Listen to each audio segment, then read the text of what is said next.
Morning, everybody, as you're joining us to yet another session, Monday session, to kick us off for the week. And we've got the fabulous Dr. Morne Mostert with us this morning. We've just come back, some of my team and I have just come back from Las Vegas. We were at IMEX, as some of you know, having a speaker showcase. And there was such an appetite from global conference organizers to hear about global thought leaders. In particular, a session on AI innovation, that sort of thing, which is where Dr. Morne plays, was absolutely packed. You couldn't get in the room. It was so full. Don't tell health and safety over there, whatever you do. And today, these are just a continuation of our series around, how we can build better workplaces, in our environment. And of course, we're joined with the Better Place to Work team as well. They partner with us, and between our fabulous speakers and Better Place to Work, that they were all about trying to create these better work environments. So well done for joining us this morning. And Morne is no exception in terms of how he helps leaders and everybody in organizations to embrace the change, this overwhelming almost pace of change that we have. And it's the one constant in business, isn't it? That things are changing by the minute.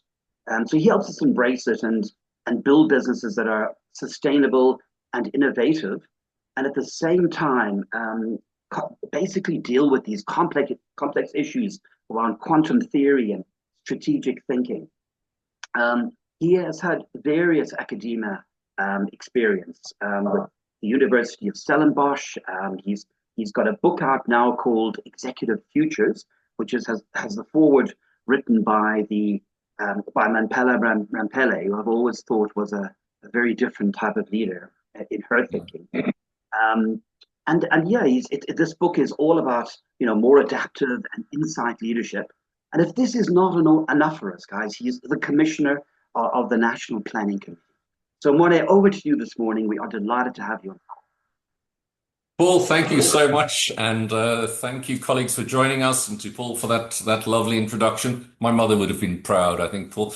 It's lovely to spend a few moments with everyone, and to share some of my work, which I do around the world, in about 13 or 14 African countries, but also in Western Europe, in London and Paris and Rome and Geneva and so on, recently in the US. And quite extensively in the Middle East, in Kuwait and Abu Dhabi and Saudi Arabia and Dubai and Jordan and so on.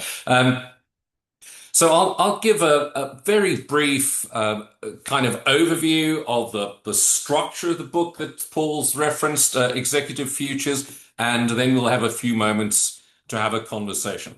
Perhaps I should say my main curiosity in the age of artificial intelligence is the relationship between artificial intelligence and natural human intelligence. How will that dance play out?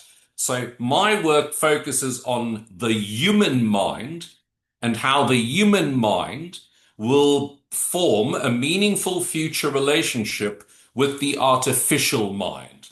And sort of tongue-in-cheek, we say to employers that artificial intelligence will always win if the only alternative to artificial intelligence is natural stupidity. So I'll talk a little bit about that notion, and so let me share some thoughts with you, and please do confirm that you're able to see me. Let me do that. I'm going to bring up my deck in just a second, if you'll allow me.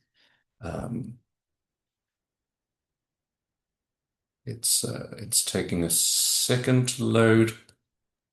We'll do it right away.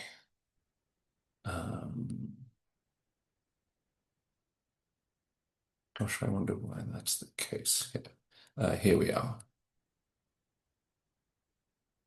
Okay, and I'll position myself as if we're in a news show. How about that? So colleagues, yes, and I've entitled my presentation for the day. It's time for thinking to make a comeback. And the logic behind that, in fact, is taken, as you'll see, from the logic of the book. Executive Futures, as you heard, forward by Mpela, who's managing director of the World Bank, recently finished a stint as co-president of the Club of Rome, and of course considered by many, if you're not South African, as really the co-founder of the Black Consciousness movement, with Steve Biko, and certainly her introduction is well worth a read. I did try to encourage the publishers to make the book sell a little bit better, so I proposed a few alternative titles, but in the end they went for a rather more sedate option. So the focus of the book is on the process of the human mind, and how that relates also to the way that executives learn around the world, given the complexity that Paul's described. And I love Oscar Wilde's idea here, observing that fortunately my education has had no impact on me whatsoever. And so the question is, if we have billions and billions of dollars spent every year on executive development, what are the implications for how we help senior people around the world to learn about what the human mind means in the age of an artificial mind? And so that nature of human thinking, it turns out, is emerging as we get to the end of the first quarter of the 21st century as something, it turns out, we actually know very little about. In fact, I argue that there's a paucity of knowledge on human thinking, and I'll talk a little bit about why that is my main argument. Perhaps as an introduction, I'll say I distinguish here between the brain and the mind. The brain and the mind. In other words, the argument is the brain is the architecture. Now, there's been an awful lot of work on so-called neuro-leadership. There's an immense body of work emerging on the functioning of the brain. My curiosity is in the mind. In other words, how the brain exhibits itself in decision-making for higher functioning of senior executives around the world. There is a subtitle, as you'll see. It's called The Mindsets, the Methods, and the Madness of Becoming a 21st Century Executive, in which I really argue that if Paul is correct and this complexity is as extensive as we believe it is, then you must be slightly mad to become an executive in the 21st century. And how does one deal with that madness? Something we talk about all the time, that has some desperate need for scholarship. And then the idea of quantum. Of course, beyond artificial intelligence, we will soon be embarking on a much more a quantum computing world in the next decade or so. And so I borrow from the world of quantum the principle that in the same way that classical mechanics in the start of the 20th century could no longer explain the anomalies in physics, in the same way I argue that traditional views of human thinking can now no longer explain executive decision-making at the end of the first quarter of the 21st century. And so the concepts I borrow from there include an overwhelming number of issues that decision makers have to deal with. The reality that these issues occur simultaneously and have what is known in quantum physics as a superposition quality.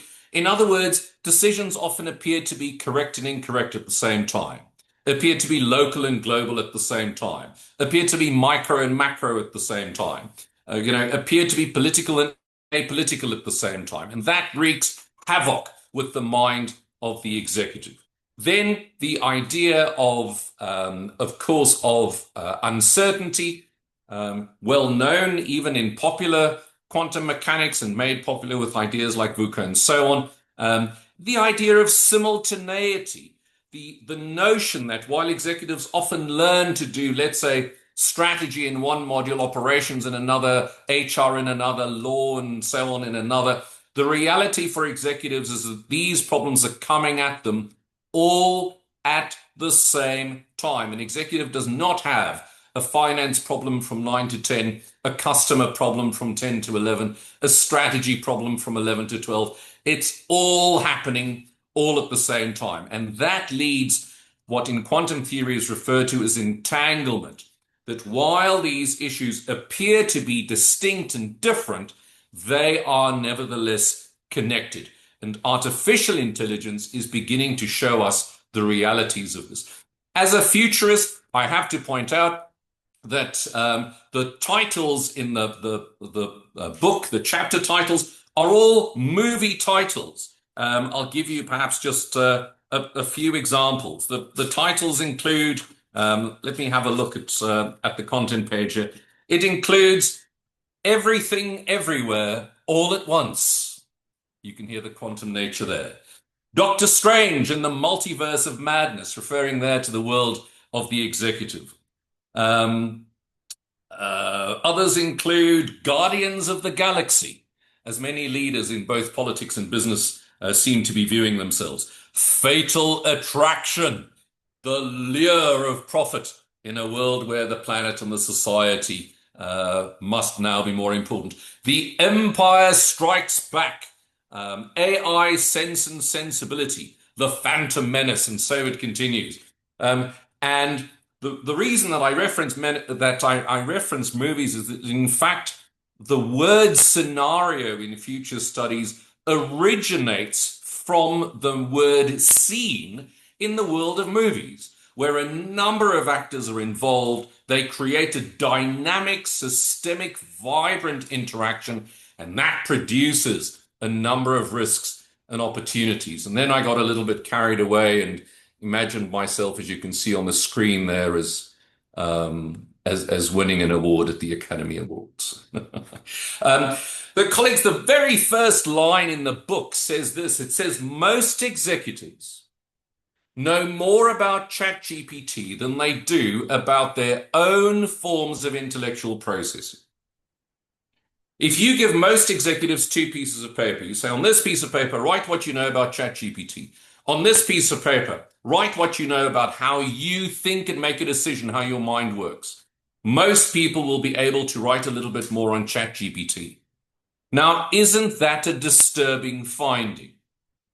It seems that as we engage with the era of artificial intelligence, our understanding of natural intelligence is in fact waning. The logic, colleagues, is this. You currently have, as an executive senior leader, a set of results. It's easy to argue that that set of results comes from your behavior. But organizational change is driven far too often, I argue, by trying to change behavior, because behavior is just an outcome, a symptom. Behavior emerges from decision-making, and it's that I'm trying to investigate. Decision-making, in turn, although influenced by emotion, in fact emerges from thinking, which in turn is the result of philosophy, mindset, values, and paradigms. So, I'm arguing that organizational change in the 21st century cannot be done simply by telling people stop behaving like this and start behaving like that. That behavioral approach lacks an insight into the mental processing which drives the behavior in the first place. So, and on that journey, it is increasingly important for senior leaders around the world to not just take the sense that the world is giving them in the era of complexity, but in fact to make their own sense. The distinction there, as you can see, between sense taking on the one hand and sense making on the other. And so the research offers a number of options for how that process might work, including not just an uncritical sense taking, not only a sense raking, a sign of scraping of the top headlines from Instagram, not certainly sense faking, a kind of political orientation to truth and reality in a post-truth era, but also what one might call sense breaking, the idea that the logic of a previous century simply no longer applies. Then the idea of sense baking, the incubation, curing our own minds. Sense taking, the willingness to take some intellectual risk in thinking. Sense caking, the bringing together of various forms of thinking, which I'll talk about in a moment. And finally, the result, sense making. Winston Churchill, who was also in times of war as we are today, said it like this. He said, the empires of the future are the empires of the mind. And in this way, Shakespeare, or rather Churchill, was prescient, understanding that the mind is really what shapes behavior and leads to results. Of course, the human mind is complex. Of course, humans cannot be boxed. We know that people cannot always assess themselves. We know philosophy is fluid. And of course, as always, in all things, it depends. And thinking, colleagues, forms patterns. So understanding the human mind in the 21st century is about mind intelligence for a world in flux. And we can think of the word mindset in various ways. We can think about the mind as something that you can set or calibrate. We can think of mindset as a set of ideas that operate in the mind. We can think very dangerously that the mind may already have set. And also the idea that we can set the mind on something in the way that we might pay attention to something. Remember that song by the famous Beatle, I've got my mind set on you. And so thinking in the 21st century is moving beyond trend spotting and understanding what really makes an actual difference. And part of that is understanding the identification of human thought patterns, not just data thought patterns as we see from artificial intelligence. And as we get a bit of distance from that thinking, we increase the probability that we might in fact be able to see the pattern that repeats itself again and again in human decision making. The argument is not that there's a perfect form of thinking, but that thinking can and indeed should be compatible to strategic challenges and in fact complementary to those strategic challenges. So to give a very high level overview, one might develop organizational thinking through creating environments in which thinking is valued. But beyond that, to build a thinking ecosystem, we're all agreed on the idea that a data ecosystem and business ecosystem is essential. But thinking ecosystems are certainly emerging now. And then methodologically, the capability of senior executives to do not only analytical thinking, but also systems thinking, strategic thinking, design thinking, which is perhaps known by many, creative thinking, effectual thinking, the way entrepreneurs think, futures thinking, the way futurists might think, and computational thinking, the way the machines might think.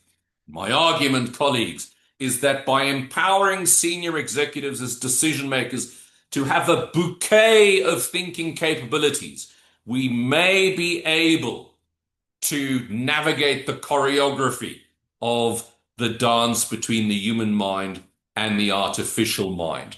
The book offers many other techniques for how one might make sense of the world, including ideas such as playing with the English language on issues of text, that which we observe on the face of things, and context, that which goes with the text. But beyond that, for sense making, we need to understand pretext.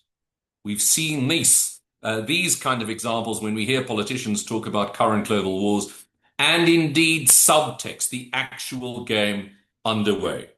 I'm conscious that I have only a few moments remaining, and so I'll move towards the close of the presentation by referencing some work in the book on what I've called directional thinking. The English language is rich with meaning, and language reflects thinking in the way that thinking reflects language. And I played around a little bit with the idea of of directional thinking for a recent publication, and realized that in so much of the work that I do with executives around the world, the direction of the thinking does matter. And the word ward in the English language is an interesting indicator of this, disturbingly tongue-in-cheek used in language like the psych ward, which many executives would love to find some refuge. So very briefly, one might think backward, a sort of nostalgia of the past, a kind of the appeal of the past, a time that's already gone. One might think inward in leadership development over the last 2 decades, that's been dominant. The inward journey, the discovery of the self. I'm arguing that's not nearly sufficient. Many think downwards. That's classical analytical thinking. Listen to the language of, let's say, getting to the bottom of things in order to unpack them. I argue the human mind is much more than that. We must think onward. We must think outward, beyond our disciplines, beyond our nations, beyond our businesses. We must think upward, beyond operations and tactics when it comes to business executives, to a much more strategic level. We must think forward in a way to both embrace and create the future, and we must think toward with a sense of the kind of future that we desire. And then my two personal favorites, we must think wayward, a creative way of understanding our problems, and my personal favorite, awkward, the idea that perhaps ideas don't fit perfectly into our paradigms, but then those paradigms might already be outdated. And then I add tongue-in-cheek that if you don't, you're a coward, and if you do, there's a great reward. So, colleagues, the book presents a number of frameworks, including for systems thinking, a systems-oriented design for complex adaptive systems, and a number of other processes, including a vision of what business schools and executive development institutions might look like in the future, beyond the current kind of rescue and curative model, to a truly global leadership perspective in which senior executives take a thought leadership position beyond a market leadership position. And with those few words, colleagues, I think I'll conclude, and thank you for your kind attention. You've been generous. It's been a pleasure. Thank you. Thank you, Dr. Morne. Really some fantastic insights this morning.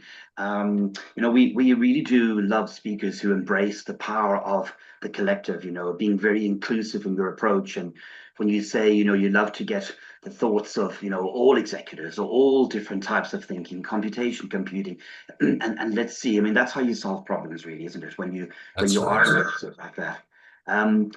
Brian has a question for you, just speaking of inclusiveness, and of course that's where Better Place to Work really sort of thrive is getting the collective from the business to move things forward. And we've had personal experience of that, where he says, thanks, Morne, your work on executive futures powerfully outlines a framework for leadership thinking based on systemic learning, quantum theory, and navigating complexity.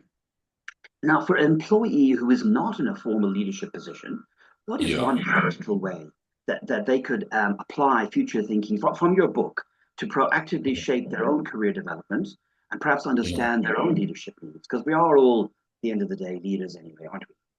Indeed, Paul, thank you. And it's such an important question. Here's the beautiful thing about thinking. You don't need to be a leader to start doing it. You don't need a title to start thinking. In fact, when you look at entrepreneurship around the world, what we call effectual thinking, entrepreneurs are typically people who have taken the intellectual courage to think without permission, to think without a license. And this is why oppressive regimes around the world, Paul, always start with oppressing the artist and the intelligentsia, because they know that's the most difficult thing to control. Someone else's thinking. So my encouragement to young people is, you don't need permission to think. You don't need position to think. Thinking is something that you can develop. And here's the other beautiful thing. No one knows what you're thinking. You can think up the most incredible ideas in secret, and it costs very little except for a few moments of your time. I would also add, Paul, since you're referencing younger people, that many younger people feel, gosh, I'm a bit intimidated to propose an idea. My encouragement to you would be this. The mind is such an incredible opportunity for advancement in the 21st century. Let me tell you as a young person this. You have more ideas than other people have energy to reject those ideas. The mind is a fountain of ideas. If you allow yourself the ability to learn how to play that intellectual game, you'll see the opportunities will start to emerge. Mm. And what a lovely sentiment. You often think, and it's often referenced actually, about how much enthusiasm, executives in companies, the ones who have progressed to strong leadership positions, how much energy and ideas Yes. and everything they had from the beginning. And Yeah. there's a fear that maybe some of that has been diminished and, is we've kind of conformed, or we're almost afraid to rock the boat these days. Things are Yeah. comfortable. We become a little bit more diplomatic in our approach, but maybe overly so. Whereas, as you say, somebody fresh thinking, a new broom sweeps clean ideas, Yeah. they should be embraced and encouraged. And yeah, isn't that the future of building fine businesses in complex environments like this? I Um, think you're exactly right, Paul. And there's so much research now about what AI is doing to the mind, and it's not a single story.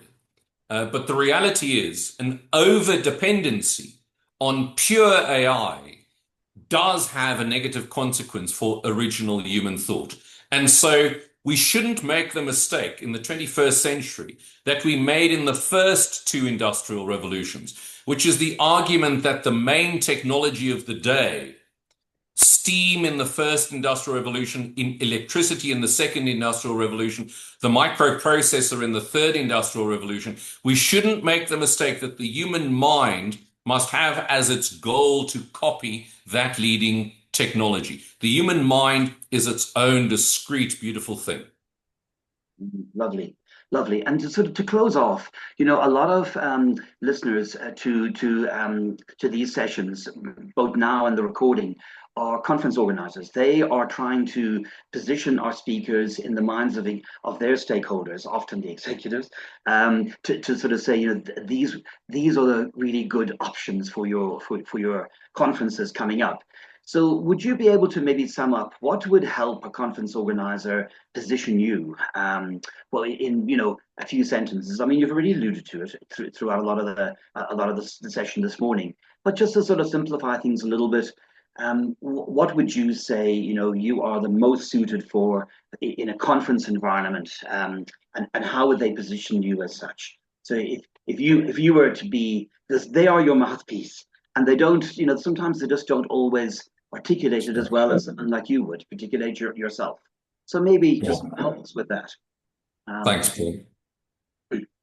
There's an enormous risk as we come to the end of the first quarter of the 21st century that we outsource human intelligence to artificial intelligence. Why is that a risk? Because humans will still make the business decision. With that risk, there is now an opportunity to enable people across organizations at all levels to learn more about the human mind and its dance with the artificial mind. That dance is going to be essential for organizational success in the 21st century. Beautiful. Really, thank you for making so much sense this morning. It's certainly on behalf of my team and I, we really appreciate it. And of course, for all our lovely customers out there as well. Dr. Morne, always a pleasure. Thank you very Thank much. you so much. Lots of work out there. Thank you. Over to you, Kathy. Thank you, Morne. That was really insightful. I did write down the taking, raking, faking, breaking, baking, staking, caking, making. There we go.